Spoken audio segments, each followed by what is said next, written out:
حي على الفلاح.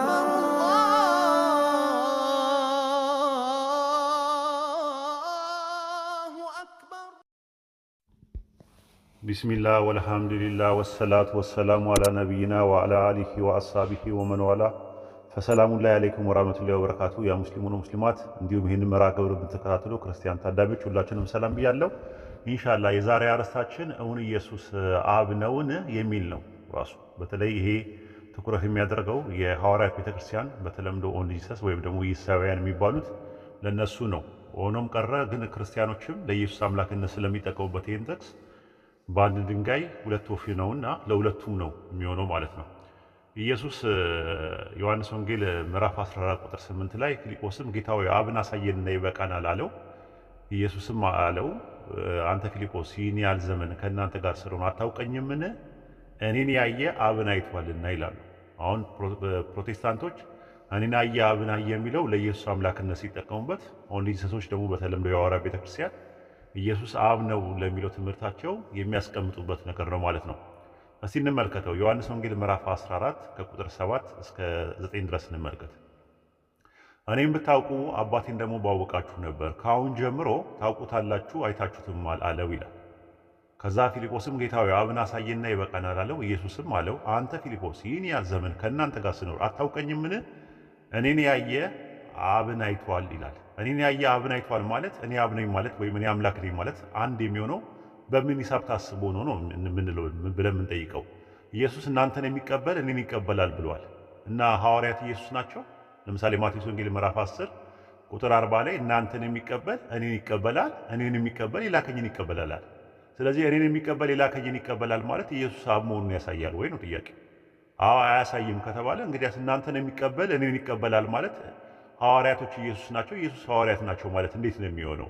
ስለዚህ እኔን ያየ አብን አይቷል ማለት ኢየሱስን ማየት አብን እንደማየት ነው ምላሹ የሚሆነው እንጂ ኢየሱስ አብ ነው ወደሚለው ትምህርት ወይም ኢየሱስ አምላክ ነው ወደሚለው ትምህርት አያስኬድም። ምክንያቱም እናንተን የሚቀበል እኔን ይቀበላል።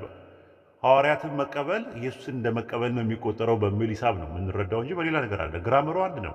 እኔን ያየ አብን አይቷል ማለት ነው። ወልድን ማየት አብን እንደማየት ነው ማለት ነው እንጂ እኔን የሚቀበል የላከኝን ይቀበላል ማለት ወልድን መቀበል አብን እንደመቀበል ነው ማለት ከሆነ ወልድን ማየት አብን እንደማየት ነው ብለን እንትናለን።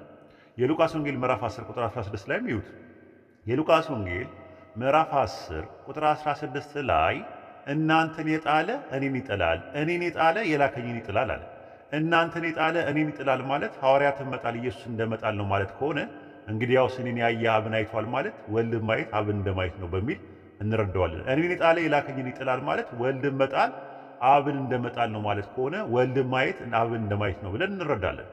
ዮሐንስ ወንጌል ምዕራፍ 5 ቁጥር 46 ላይ ኢየሱስ ምን አለ? ሙሴን ብታምኑ እኔም ባመናችሁ ነበር አለ። ሙሴን ብታምኑ እኔም ባመናችሁ ነበር ማለት ሙሴን ኢየሱስ ነውን ወይስ ሙሴን ማመን ኢየሱስን እንደማመን ነው ማለት ነውን ብለን ስንል አዎ ሙሴ ኢየሱስ ሳይሆን ሙሴን ማመን ኢየሱስን እንደማመን ነው ብለን የምንረዳው። ኢየሱስን ማየት አብን እንደማየት ነው።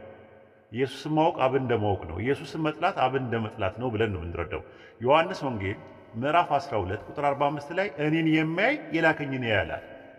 እኔን የሚቀበል የላከኝን ይቀበላል፣ እኔን የሚጠላ የላከኝን ይቀበላል። ተመሳሳይ ግራመር ነው። ዮሐንስ ወንጌል ምዕራፍ 14 ቁጥር 7 ላይ እኔን ብታውቁ አባቴን ደግሞ ባወቃችሁ ነበር አለ። ዮሐንስ ወንጌል ምዕራፍ 15 ቁጥር 23 ላይ እኔን የሚጠላ አባቴን ደግሞ ይጠላል አለ። ተመልከቱ ራሱ እኔን አንደኛ ማንነት የላከኝ ወይም አባቴን ሲል ደግሞ ሁለተኛ ማንነት ነው። ስለዚህ አብና ወልድ ሁለት የተለያዩ ማንነቶች ናቸው። የሐዋርያት ቤተክርስቲያን ይህ ትምህርት አያስኬዳቸውም። ስለዚህ ሁለት ማንነቶችን ቁልጭ አድርጎ ያሳያል ማለት ነው። ዮሐንስ ወንጌል ምዕራፍ 15 ቁጥር 24 እንዴት አድርገው ነው የሚፈቱት? ዮሐንስ ወንጌል ምዕራፍ 15 ቁጥር 24 ላይ አሁን ግን እኔንም አባቴን አይተውማል ጠልተውማል አለ። ያዩት 2% ነው። እኔንም አባቴንም ነው ያለው። እኔንም ሲል 1%፣ አባቴንም ሲል ደግሞ 2%። አብን ታውቁታላችሁ አይታችሁትማል ይላል ዮሐንስ ወንጌል 14:7 ላይ ማለት ነው። ከአሁን ጀምራችሁ ታውቁታላችሁ አይታችሁትማል አለ። ስለዚህ ወልድን ማወቅ አብን ማወቅ ነው፣ ወልድን ማየት አብን ማየት ነው በሚል ሂሳብ እንረዳዋለን እንጂ ወልድ አብ ነው ወልድ ደግሞ አባቱ ነው ራሱ ነው ብለን አንልም። ራሱ እንደዛ ብለን ድምዳሜ ለማድረስ የለም። ማየት ማለት ራሱ በእማራዊ አብን በስጋ መመልከት ሳይሆን በመልእክተኛው ማመን በፍካራዊ የተነገረ ነገር ነው። መገንዘብን ነው፣ አንደርስታንድ ማድረግን ነው የሚያሳየው። ዮሐንስ ወንጌል ምዕራፍ 6 ቁጥር 46 ላይ አብን ያየ ማንም የለም አለ። ከእግዚአብሔር ከሆነ በቀር እርሱ አብን አይቷልና አለ። ከእግዚአብሔር የሆነ ሰው ከእግዚአብሔር ከሆነ ሰው በስተቀር ማንም ራሱ ያላየባል። ከሆነ የሚለው ቃል በቅጡ ይሰመርበት ራሱ ኖርማሊ ማለት ነው። ከእግዚአብሔር የሆነ መንፈሳዊ ሰው እርሱ አብን አይቷል፣ በሥጋ ዓይን ግን አብን ያየው ማንም የለም ነው። ዮሐንስ ወንጌል ምዕራፍ 5 ቁጥር 37 ላይ የላከኝ አብ እርሱ ስለ እኔ ይመሰክራል፣ ድምፁን ከቶ አልሰማችሁም፣ መልኩንም አላያችሁም አለ። አብ አልታየም ራሱ። ዮሐንስ ወንጌል ምዕራፍ 1 ቁጥር 18 ላይ መቼም ቢሆን እግዚአብሔርን ያየው አንድስ እንኳን የለም፣ በእሱ እቅፍ ያለው አንድያ ልጁ ተርከዋል። ምን ብሎ? አብን ያየ ማንም የለም ብሎ ተርኮልናል ራሱ። አንደኛ ዮሐንስ መልእክት ምዕራፍ 4 ቁጥር 12 ላይ እግዚአብሔር ማንም ከቶ አላየውም ነው የሚለው ስለ አብ ሲናገር። አንደኛ ጢሞቴዎስ ምዕራፍ 6 ቁጥር 16 ላይም አንድ ሰው እንኳን አላየውም ሊያየውም አይቻልም ማለት። ስለዚህ ከዚህ ጥቅስ ጋር ይጋጫል እና አይጋጭም ከተባለ ወልድን ማየት እንደ አብን እንደ ማየት ነው የሚቆጠረው በሚል ሂሳብ ነው የምንረዳው ማለት ነው። ለምሳሌ ኦሪት ዘፍጥረት ምዕራፍ 16 ቁጥር 7 ላይ ተመልከቱት ራሱ የያህዌ መልአክ በውሃ ምንጭ አጠገብ በበረሃ አገኛታል። የያህዌ መልአክ። ከዛስ ዘፍጥረት 16:13 ላይ እርሷም ይናገራት የነበረውን የያህዌን ስም ኤሮሂ ብላ ጠራችው፣ የማየኝ በውሉ እዚህ ደግሞ አየሁት ብላለችና ማለት። ኤሮሂ ማለት አምላክ አየኝ ማለት ነው ትርጉሙ ማለት ነው። ስለዚህ አጋር ያየችው የያህዌ መልአክ ሆኖ ሳለ የሚያየኝን በውሉ እዚህ ደግሞ አየሁት ማለቷ መልአኩን ያየችው። መልአኩን ማየት መልአኩ እንደራሴ ስለሆነ የአምላክ እንደራሴ ስለሆነ አምላክን እንደማየት ተደርጎ ይቆጠራል ማለት ነው። ለምሳሌ የያዕቆብ የታገለው ሰው መልአክ ነው ራሱ። ሆሴዕ 12:4 ላይ ከመልአኩ ጋር ታግሎ አሸነፈ ይላል። አልቅሶም ለመነው ይላል ራሱ። ዘፍጥረት 32:24 ላይ ግን ያዕቆብ ብቻው ቀረ፣ አንድ ሰው እስከ ንጋት ድረስ ሲታገለው ነበር አለ። ያ ሰው መልአክ ተብሏል ራሱ ያ ሰው የተባለው ማለት። ዘፍጥረት 32:30 ላይ ግን ያዕቆብ አምላክን ፊት ለፊት አየው፣ ሰውነቴም ድና ቀረ ሲል የዚያን ቦታ ስም ጰኒኤል አለው ማለት ነው። ስለዚህ ያ መልአኩ ምንድነው? ቴዎፋኒ ነው ራሱ የአምላክ መገለጥ ነው። በመላእክት አማካኝነት ይገለጥ ነበር።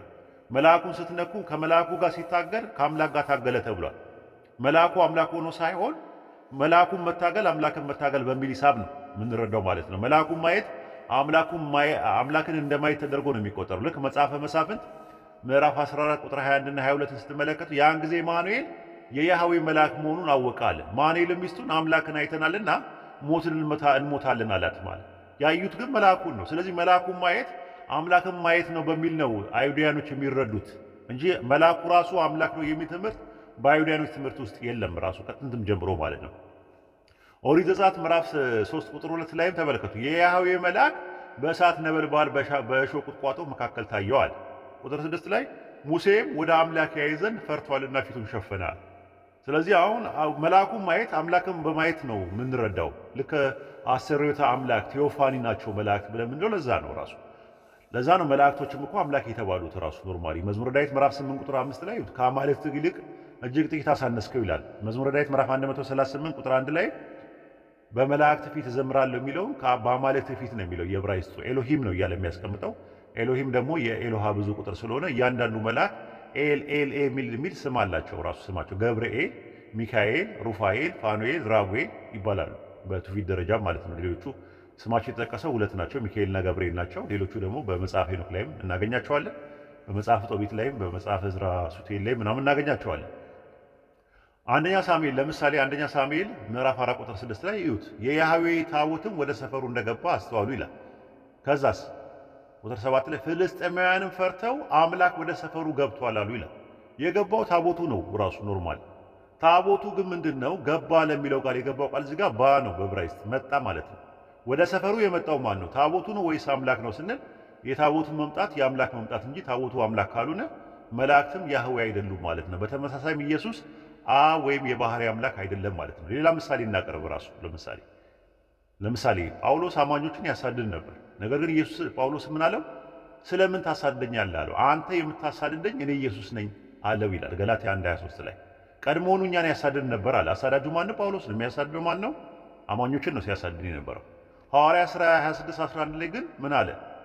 እስከ ውጪ ከተማ ድረስ እንኳን አሳድድ ነበር አለ ጳውሎስ ራሱ። ስለዚህ ሐዋርያ ሥራ ምዕራፍ 9 ቁጥር 4 እና 5 ላይ ሳውል ሳውል ስለምን ታሳደኛለህ የሚል ድምፅ ሰማ። ጌታ ሆይ ማን አለ? እርሱም አለ የምታሳድደኝ እኔ ኢየሱስ ነኝ አለ። ኢየሱስን የት አግኝቶት ነው? አርጓል። ኢየሱስ ካረገ በኋላ ነው ጳውሎስ የተነሳው። ኢየሱስ ካረገ በኋላ ከተነሳ ለምን ታሳደኛለህ ሲለው ቃል በቃል ኢየሱስን አሳደደው ሳይሆን አማኞችን ማሳደድ ኢየሱስን እንደማሳደዱ ነው የሚቆጠረው ከተባለ እንግዲህ ያው እኔን ያየ የላከኝን ያያል ማለት ኢየሱስን ማየት ኢየሱስን መቀበል አምላክን እንደመቀበል ተደርጎ ይናገራል። እሱ መልእክተኛ ስለሆነ ማለት ነው እንጂ ቃል በቃል አምላክን በፍካራዊ እንጂ በእማራዊ ያየው ማንም የለም። ለዛ ነው ዘጸአት ኦሪት ዘጸአት ምዕራፍ 33 ቁጥር 20 ላይ ሰው አይቶኝ አይድንም ፊቴን ማየት አይቻልም አለው ይላል። ስለዚህ ከዚህ አንፃር ነው የምንረዳው ማለት ነው። ሌላው የሚጠቅሱት ጥቅስ ምንድነው? እኔና አብ አንድ ነን የሚል ጥቅስ ይጠቅሳሉ። ዮሐንስ ወንጌል ምዕራፍ 10 ቁጥር 30 ላይ እኔና አብ አንድ ነን። ብዙ ክርስቲያኖች ለኢየሱስ አምላክነት ድምዳሜ ደርሰናል ብለው ከሚጠቅሷቸው ጥቅሶች መካከል አንደኛው እኔና አብ አንድ ነን የሚለው ነው። ኦኒሰቶች ደግሞ ወይም ደግሞ ኢየሱሳውያን ወይም ደግሞ የሐዋርያት ቤተክርስቲያን ኢየሱስ አብ ነው ብለው ለሚጠቅሷቸው ጥቅሶች መካከል አንደኛው ዮሐንስ ወንጌል ምዕራፍ 10 ቁጥር 30 ላይ ነው ያለው ማለት ነው። ዮሐንስ ወንጌል ምዕራፍ 10 ቁጥር 30 ላይ እኔና አብ አንድ ነን ይላል። እኔ የሚል ነገር አለ እዚህ ጋር ተመልከቱ። እኔ ኢጎ እኔነት ያለው ነው። ኢየሱስ ራሱን የቻለ እኔነት ያለው ማንነት መሆኑን ቁልጭ አድርጎ ያሳያል። ከዛ ፓቴር አብ እኔና አብ የተባለው አስገኝ ነው ራሱ። እኔ እና አብ ሁለት ፐርሰኖችን ነው የሚያመለክተው። በደንብ ይዩት። እኔ ከሚለው ማንነት የተለየ ለመሆኑ ደግሞ ካይ የሚል ነገር አለው። እኔ እና የሚለው አያያዥ መስተጻምር ነው። ተመልከቱት። እኔ የሚለው ኢየሱስና አብ ሁለት የተለያዩ ማንነቶች መሆናቸውን ለማሳየት ይጠቀማል ማለት ነው። ከዛ በኋላ ምን አለ? ኤስሚን ነኝ አይደለም የሚለው ራሱ። ኤሚ አይደለም የሚለው ራሱ። ኤሚ ሳይሆን የሚለው ነን ኤስሚን ነው የሚለው። ነን ለሁለት ፐርሰን የምንጠቀምበት ነገር ነው።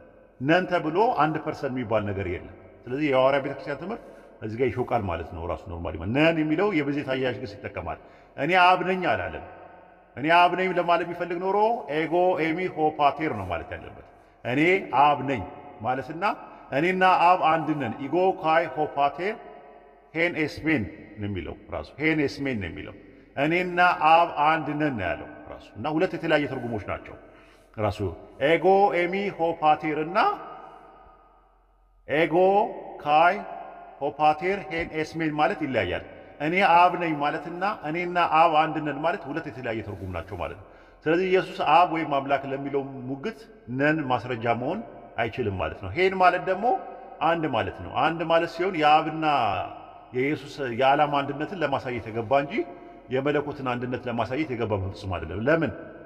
ዮሐንስ ወንጌል ምዕራፍ 17 ቁጥር 11 ላይ ቅዱስ አባት ሆይ እነዚህ የሰጠኝን እንደኛ አንድ እንዲሆኑ በስም ጠብቃቸዋለሁ። እነዚህ የተባሉት ማን ናቸው? 12 ሐዋርያት ናቸው። 12 ሐዋርያት ከሌሎች ሰዎች አንድ የሆኑት በማንነትም አሊያም በምንነት ሳይሆን የዓላማ አንድነት ነው የሆኑት። እንደማና እንደማ እንደ አብና እንደ ወልድ። አብና ወልድ አንድ በሆኑበት አይነት አንድነት አማኞችም አንድ ይሆኑ ዘንድ እኛ አንድ እንደ እኛ አንድ እንዲሆኑ በስም ጠብቃቸዋለሁ። እንደማ እንደኛ እንደኔና እንዳንተ እንደ እኛ አንድ እንዲሆኑ አለ። እንደ አብና እንደ ወልድ አንድ እንዲሆኑ አለ። ስለዚህ እንደ አብና ወልድ አንድ የሆኑት የዓላማ አንድነት መሆኑ ቁልጭ አድርጎ የሚያሳይ ነገር ነው ማለት ነው። እና እነዚህ የሚለው 12 ሐዋርያት ሲሆን 12 ሐዋርያት ከሌሎች ሰዎች አንድ የሆኑት በማንነት ወይም በምንነት ሳይሆን የዓላማ አንድነት ነው። ምክንያቱም በማንነት 12 ሰዎች ሲሆኑ በምንነት ግን ከሌሎች ሰዎች ጋር ሰው ስለሆኑ አንድ ናቸው። ቀሉ ግን ከዓለም ተመርጠው አንድ ያደረጋቸው ይህ አንድነት ልክ እንደ አብና እንደ ወልድ አንድነት ስለሆነ ኢየሱስ እንደኛ አንድ እንዲሆኑ በማለት የሐዋርያት አንድነት የመለኮት ሳይሆን የዓላማ ስለሆነ የአብና የወልድ አንድነትም የዓላማ አንድነት ነው ማለት ነው። ካቶስ ማለት የሚለው ተውሳከ ግስ እንደ ማለት ነው ራሱ። እንደ ወሂድ መማር አለብህ ከተባለ ወሂድ እየተማረ ነው የሚለው ነው። ልክ እንደ እኛ አንድ እንዲሆኑ ሲል የአብና የወልድ አይነት አንድነት ሐዋርያቶቹ ይኖራቸዋል ማለት ነው። ሐዋርያቶቹ ያላቸው የዓላማ አንድነት ከሆነ እንግዲህ ያውስ አብና ወልድ የዓላማ አንድነት ነው ያላቸው ማለት እንደ ምትለዋ ነገር የያዙት ራሱ ማለት ነው። የሐዋርያት አንድነት እንደ አብና እንደ ወልድ አንድነት ወይም ደግሞ የአብና የወልድ አንድነት እንደ ሐዋርያት አንድነት እንደሆነ ቁልጭና ፍንትው አድርጎ የሚያሳይ ነው። የሚገርመው ሐዋርያት አንድ የተባሉበት ገላጭ ቅጽል በተመሳሳይ ሄን ነው የሚለው። ሄን ማለት እኔና አንድ ነን ባለበት እንደገና ደግሞ ሐዋርያቶቹ ደግሞ ሄን ነው። መቼም ሐዋርያቱ 12 ሰዎች ሆነው ተጨፍልቀው አንድ መለኮት ናቸው አንልም ማለት ነው። የሰጠኝን በስምህ ጠብቃቸው ሲል በጎቹን አብ ጠባቂ መሆኑን የሚያሳይ ቢሆንም ወልድ ደግሞ በስምህ እኔ ጠብቃቸው ነበር ሲል ወልድ በአብ ትእዛዝ ይጠብቅ ነበረ። ለዛ ነው ዮሐንስ ወንጌል ምዕራፍ 17 ቁጥር 12 ላይ ከእነርሱ በዓለም ላይ ሳለው የሰጠኝን በስምህ እኔ ጠብቃቸው ነበር አለ። እንዴት አድርጎ? ዮሐንስ ወንጌል ምዕራፍ 10 ቁጥር 28 እና 9 ይወት ከእጄ ማንም አይነጥቃቸውም። ማን? በጎቹ ራሱ ጠብቃቸዋለሁ ነው።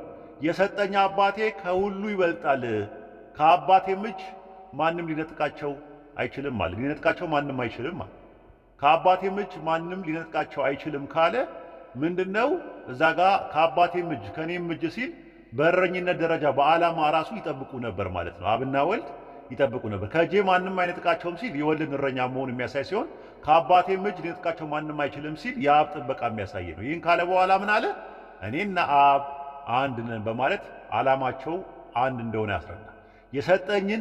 የሰጠኝ አባቴ ከሁሉ ይበልጣል ሲል አብ ለወልድ በጎቹን ሰጥቶታል ማለት ነው። ከሁሉ የሚበልጠው አብ ለወልድ በጎቹን የሰጠው እንጂ ከራሱ የራሱ አልነበሩም። ለዛ ነው ዮሐንስ ወንጌል 17:6 ላይ ከዓለም ለሰጠኝ ሰዎች ስምህን ገለጥኩላቸው፣ ያንተ ነበሩ ለእኔም ሰጠሃቸው አለ። ከዓለም መርጦ ለኢየሱስ የሰጠው 12 ሐዋርያት የአብ ነበሩ፣ ለወልድ እንዲንከባከባቸው ሰጣቸው። ወልድ በአምላኩ ኃይልና ስም መንጋውን ስለሚጠብቅ አምላኩ እረኛ አድርጎ አቁሞታል። ትንቢተ ሚልክያስ ምዕራፍ 5 ቁጥር 4 ላይ ምን አለ? እርሱ ይቆማል አለ ስለ መሲሁ ሲናገር፣ በያህዌ ኃይል በአምላኩ በያህዌ ስም ግርማ መንጋውን ይጠብቃል አለ። ትንቢተ ሕዝቅኤል ምዕራፍ 34 ቁጥር 23 ላይ በላያቸው ላይ አንድ እረኛ አቆማለሁ፣ እርሱም ያሰማራቸዋል፣ እርሱም ባሪያዬ ዳዊት ነው፣ ያሰማራቸዋል፣ እረኛም ይሆንላቸዋል። አብ የሚጠብቀው በራሱ ስም ሲሆን ወልድ ግን መልእክተኛ ስለሆነ የሚጠብቀው በራሱ ስም ሳይሆን በአምላኩ ስም ነው። እዚህ አንቀጽ ላይ ዳዊት የተባለው የሰለሞን አባት ሳይሆን የሚመጣው መሲህ ነው።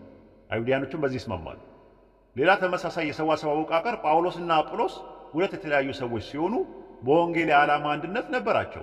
የሚተክል ጳውሎስና የሚያጠጣ አጵሎስ በመለኮት ሳይሆን በዓላማ ነው አንድ የነበሩት። ለዛ ነው አንደኛ ቆሮንቶስ ምዕራፍ 3 ቁጥር 6 ላይ እኔ ተከልኩኝ አጵሎስ አጠጣ፣ ነገር ግን እግዚአብሔር ያሳድግ ነበር አለ። ከዛስ ቁጥር 8 ላይ አንደኛ ቆሮንቶስ ምዕራፍ 3 ቁጥር 8 ላይ የሚተክልና የሚያጠጣ አንድ ናቸው። እዚህ አንቀጽ ላይ ናቸው ለሚለው የገባው የሶስተኛ መደብ አያያዥ ግስ ኤሲን ይላል። ኤሲን ማለት ጳውሎስና አጵሎስ ሁለት ማንነት መሆናቸው ነው። ናቸው ለሁለት ፐርሰን ነው የሚሆነው፣ ለአንድ ፐርሰን አይሆንም ራሱ።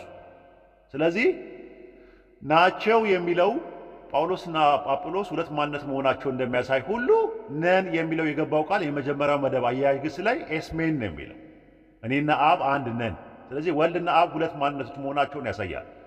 ስለዚህ የሚተክል ጳውሎስና የሚያጠጣ አጵሎስ በመለኮት ሳይሆን በዓላማ አንድ እንደሆኑ ሁሉ ወልድን የፈጠረው አብና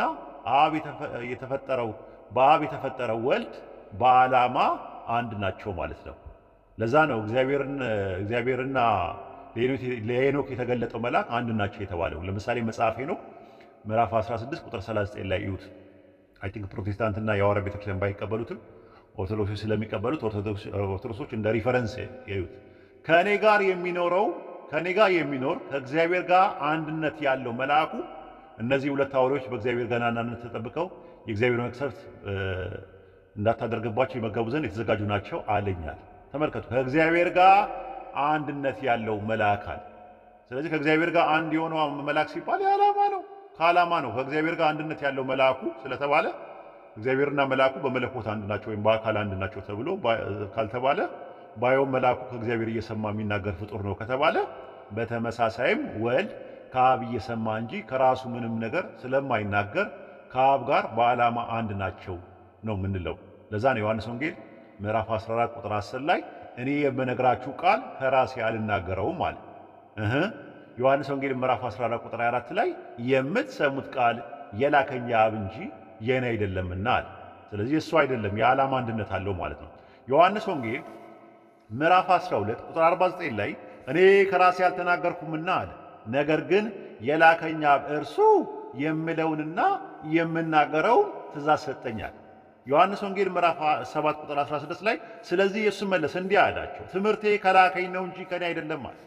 ስለዚህ የተላከው ኢየሱስ የላከውን መልእክት እንጂ ከራሱ ምንም ካላስተማረ በእርግጥ ኢየሱስ እና የላከው በዓላማ አንድ ስለሆኑ መልእክተኛው ኢየሱስን የሚታዘዝ የላከውን አምላክን ታዘዘ ማለት ነው። ለዛ ነው ቁርአንም በሱረቱ ኒሳ ምዕራፍ 4 ቁጥር 80 ላይ መልእክተኛውን የሚታዘዝ ሰው በእርግጥ አላህን ታዘዘ ብሎ ያስቀመጠልን ማለት ነው። ስለዚህ እኔን ያየ አብን ያየ እኔና አብ አንድ ነው የሚለው ለኢየሱስ አምላክነት መሆን አይችልም ማለት ነው። አይሁዶች የተረዱበት ነገር ሮንግ ነው። ራሱ አባቴ ሲል የእግዚአብሔር ልጅ ነኝ ሲል የተረዱበት ነገር ምንድነው? ዮሐንስ ወንጌል ምዕራፍ 10 ቁጥር 34 ላይ ስንመለከተው ስለ ስድብ አይደለም አሉት። ማነው ስለ እንትን አይደለም ምን አድርጌ ነው ሲላቸው ስለ ስድብህ ነው አሉት። ራሱ ስለ መልካም ስራ አይደለም ስለ ስድብህ ነው። ሰው ስትሆን ራስን አምላክ አድርገሃል አሉት። ከዛ በኋላ እሱም የጠቀሰው ጥቅስ ምንድን ነው? እኔ አማልክት ናችሁ አልኩ ተብሎ በሕጋችሁ ተጽፏል። የት ቦታ ነው የተባለው? መዝሙረ ዳዊት ምዕራፍ 82 ቁጥር 6 ላይ እናንተ ሁላችሁም አማልክት ናችሁ፣ ሁላችሁም የልዑል ልጆች ናችኋል። እነማን ናቸው? የእግዚአብሔር ቃል የመጣላቸው የአማልክት ተብለዋል፣ አምላክ ተብለዋል፣ የእግዚአብሔር ልጅ ተብለዋል። ስለዚህ እሱ ራሱን የእግዚአብሔር ልጅ ሲል የእግዚአብሔር ልጅ የሚለውን ሮንግ በሆነ መልኩ ስለተረዱበት ቢረዱት እንኳን ሰው ሆኖ አምላክን ራሱን ማድረግ ይቻላል። ለምን ነቢያቶችም ሰው ሆነው አምላክ የሆኑበት ኦንቶሎጂካል ተርም ሳይሆን ፈንክሽናል ተርም ነው። ግብራዊ ስያሜ እንጂ ባህሪያዊ ስያሜ አይደለም እያላቸው ነው ያለው። ለምን እዛው ላይ ቁጥር 36 ላይ ምንድን ነው የሚለው? የእግዚአብሔር ልጅ ነኝ ስላልኩኝ ትሳደባለህ ትሉኛላችኋል። ስለዚህ ራሱን የእግዚአብሔር ልጅ አድርጓል። ዮሐንስ ወንጌል 18 ላይ ብትመለከቱት ራሱን የእግዚአብሔር ልጅ አድርጓልና ራሱን የእግዚአብሔር ልጅ አድርጓልና ነው ክሳቸውም የነበረው። ለምን መሲሁ የእግዚአብሔር ልጅ ነው የሚል ነገር አለ። የብሩክ ልጅ መሲሁ ነህን ብለው ነው ጥያቄ ያቀረቡለት ከዚህ በፊት በተማርነው ትምህርት ላይ ማለት። የብሩክ ልጅ መሲሁ ነህን ሲሉ መሲሁ የአምላክ ልጅ ነው ብለው ያምናሉ። ራሱ መሲህ የሚመጣው ኦንቶሎጂካል ተርም ሳይሆን አናሎጂካል ተርም በሆነ መልኩ ይረዱታል አይሁዶች። አሁን ብትጠይቋቸው ልጅ የሚለውን ነገር ኦንቶሎጂካሊ አይወስዱትም ስለ መሲሁ በሚናገሩበት ሰዓት ማለት። ስለዚህ እዛ ጋር የሐሰት ክስ ሲከሱት ራስን አምላክ አድርገሃልን ብለውታል። ራሱ ይህን ቤተ መቅደስ አፍርስ በሶስተኛው ቀን አነሳዋለሁ ሲላቸው ይህን ቤተ መቅደስ ራሴ አፍርሼ በሶስተኛው ቀን እሰራዋለሁ ብለው የተዛባ ነገር ነው እንትን የሚሉት ተንኮለኞች ናቸው እነሱ ራሱ ማለት ነው። ስለዚህ እዛ ጋር ምን አላቸው? ያው አልኩኝ አላለም። እሱ ያለው ምንድነው? ሰው ስትሆን ራስን አምላክ ማድረግ ሲሉት የእግዚአብሔር ቃል የመጣላቸው አማልክት ይባላሉ፣ በሕጋችሁ ተጽፏል። ስለዚህ እኔ የእግዚአብሔር ልጅ ነኝ ስላልኩኝ ምንድነው ችግሩ ነው? ምክንያቱም የእግዚአብሔር ልጅ ማለት የእግዚአብሔር ልጆችም አማልክትም ጭምርም ናቸው። መዝሙረ ዳዊት ምዕራፍ 82 ቁጥር 6 ላይ ስትመለከቱ እናንተ ሁላችሁም አማልክት ናችሁ፣ ሁላችሁም የልዑል ልጆች ናችሁ አላቸው። የእግዚአብሔር ቃል የመጣላቸው ማለት ነው። ኢየሱስ ደግሞ የእግዚአብሔር ቃል መጥቶለታል። ከዛ አንጻር ማየትም መረዳትም ማስረዳትም ይቻላል ማለት ነው። ሌላው የሐዋርያ ቤተክርስቲያን የሚጠይቁት ጥያቄ ዮሐንስ ወንጌል ምዕራፍ 8 ቁጥር 24 እስከ ያለውን ጥቅስ ነው። እንግዲህ በኃጢአታችሁ ትሞታላችሁ አልኳችሁ፣ እኔ እንደሆንኩኝ ባታምኑ በኃጢአታችሁ ትሞታላችሁ አላቸው። እንግዲያስ አንተ ማን አሉት? ኢየሱስም አላቸው ከመጀመሪያ ለእናንተ የተናገርኩት ለኛ አላቸው ይላል። እዚህ ጋር እየተናገረ ያለው አብ ነው። ዮሐንስ ወንጌል 8:19 ላይ ስትመለከቱት ምንድን ነው የሚለው? አባትህ ወዴት ነው አለ። እኔና አባቴ ስለ እኔ ይመሰክራል፣ እኔም ስለ ራሴ ይመሰክራለሁ ሲላቸው አባትህ ወዴት ነው አሉት። አብ መጣና ምን አለ? በኃጢአታችሁ ትሞታላችሁ እኔ እንደሆንኩኝ ባታምኑ አላቸው። እንግዲያውስ አንተ ማን ነህ ሲሉት ከጥንት ጀምሮ ስናገር የነበርኩት ነኝ አለ። በደንብ ያዙት። ስለ እናንተ የምናገረው የምፈርደው ብዙ ነገር አለኝ፣ ዳሩ ግን የላከኝ እውነተኛ ነው። እኔም ከእርሱ የሰማሁትን እነዚህን፣ አማርኛው ይህ ነው የሚለው ዞስት ቲንግስ ነው የሚለው እንግሊዝኛ፣ ግሪከኛው ነው የሚሉት ራሱ ከእርሱ የሰማሁትን እነዚህን ለዓለም እናገራለሁ አለ። የትኞቹን? 24 እና 25 ላይ የሰማው ከአብ የሰማው ነው እየተናገረ ያለው። ማነው ተናጋሪው? ኢየሱስ ነው የሚናገረው። አብ ምን አለ? በኃጢአታችሁ ትሞታላችሁ። አባትህ ወዴት ነው ሲሉት በኃጢአታችሁ ትሞታላችሁ አልኳችሁ፣ እኔ እንደሆንኩኝ ባታምኑ በኃጢአታችሁ ትሞታላችሁ አለ አብ። ከዛ በኋላ እንግዲያውስ አንተ ማን ነህ ሲሉት አብ ምን አለ? ከመጀመሪያ ለእናንተ የተናገርኩት እኔ ነኝ አለ። ስለዚህ ኢየሱስ ምን አለ? ዳሩ ግን የላከኝ እውነተኛ ነው አለ። አብ።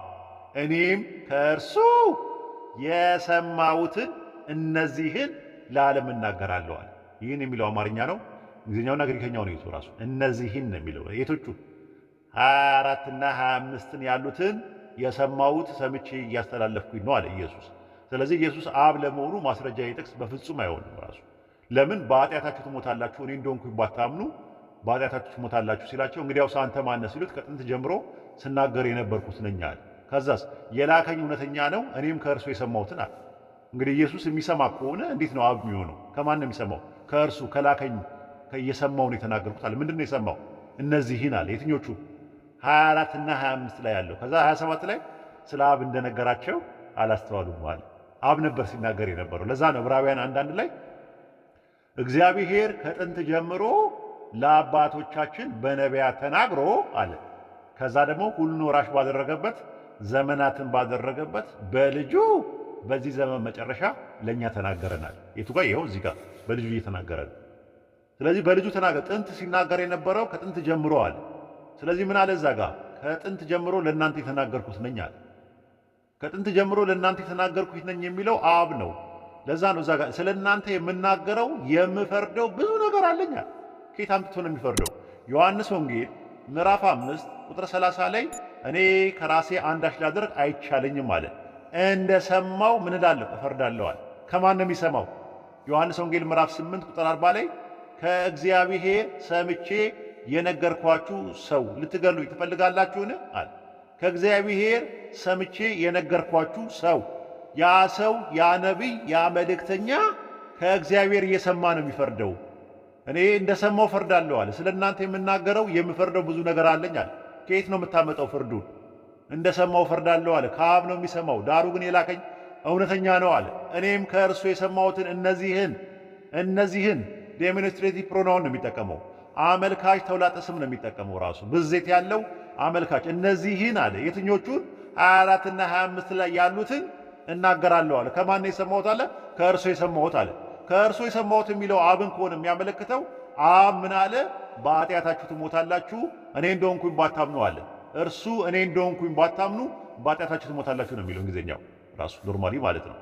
24 ላይ ተመልከቱት። ራሱ you are from ምንድን ነው የሚለው 24 ላይ you believe not that I am he እኔ እርሱ እንደሆንኩኝ ባታምኑ you shall die in your sins ነው የሚለው።